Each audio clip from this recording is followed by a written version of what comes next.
भारत में सर्दियों में होने वाला स्मोग फेफड़ों के स्वास्थ्य के लिए एक बड़ा खतरा है और खुद को बचाने के लिए सक्रिय कदम उठाना बेहद ही जरूरी है।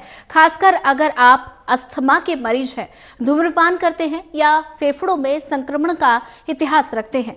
भले ही हम त्योहारों के मौसम का स्वागत कर रहे हों, लेकिन वायु प्रदूषण और स्मोग के खिलाफ लड़ाई में अपने श्वसन स्वास्थ्य को प्राथमिकता देना बहुत ही जरूरी है। सर्दियों में होने वाले स्मॉग से अपने फेफड़ों को सुरक्षित रखने के तरीकों के बारे में जानने के लिए आगे बढ़े और साथ ही खासतौर पर उन लोगों पर जो अस्थमा के मरीज हैं, धूम्रपान करते हैं या फेफड़ों में संक्रमण का इतिहास रखते हैं।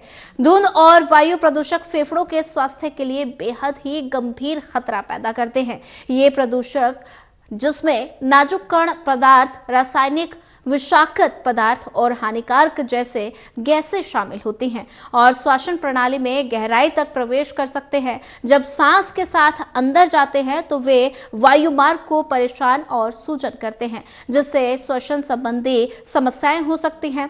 धुंध और प्रदूषकों के लंबे समय तक संपर्क में रहने से अस्थमा, कॉर्निक और ऑब्स्ट्रक्टिव पल्मोनरी डिसीज हो जाती है, जो यहाँ तक कि फेफड़ों में कैंसर जैसी पुरानी फेफड़ों की बीमारियां हो सकती हैं। इसके अलावा प्रदूषक श्वसन संक्रमण से बचाव करने के लिए प्रतिरक्षा प्रणाली की क्षमता को कम करते हैं, जिससे व्यक्ति बीमारी के प्रति ज्यादा संवेदनशील हो जाता है। हवा में मौजूद प्रदूषकों को खतरनाक मिश्रण हमारे फेफड़ों और समग्र स्वास्थ्य की सुरक्षा के लिए महत्वपूर्ण महत्व को रेखांकित करता है। भारी स्मोक के दौरान घर के अंदर रहना आपकी पहली सुरक्षा हो सकती है और ऐसे में घर के अंदर आप कुछ हद तक वायु गुणवत्ता को नियंत्रण कर सकते हैं, जिससे हानिकारक प्रदूषकों के संपर्क में आने की संभावना कम हो जाती है।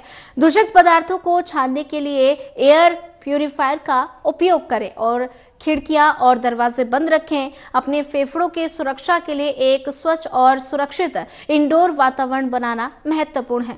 धुंध भरी सर्दियों के दौरान बाहरी शारीरिक गतिविधियों में शामिल होना फेफड़ों के स्वास्थ्य को नुकसान पहुंचा सकता है। अपने योग की दिनचर्या को घर के अंदर ही करने से उचित वायु निस्पंदन प्रणाली वाले जिम का उपयोग करने की सलाह भी दी जाती है।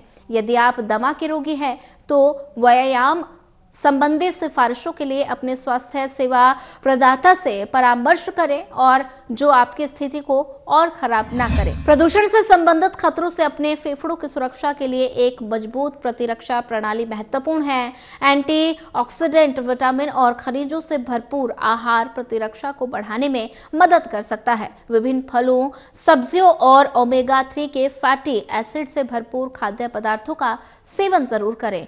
हाइड्रेट रहने से श्वसन प्रणाली पर भी बेहतर ढंग से कार्य कर सकती है और ऐसे में विशेषज्ञों के अनुसार सर्दियों के दौरान ठंड और वायु प्रदूषण का मिश्रण स्वस्थ तंत्र को गंभीर रूप से प्रभावित करता है। कम तापमान के कारण वायुमंडल में प्रदूषक कण जमीन के पास अधिक समय तक रहते हैं, जिससे हवा की क्वालिटी और भी ज्यादा खराब हो जाती है।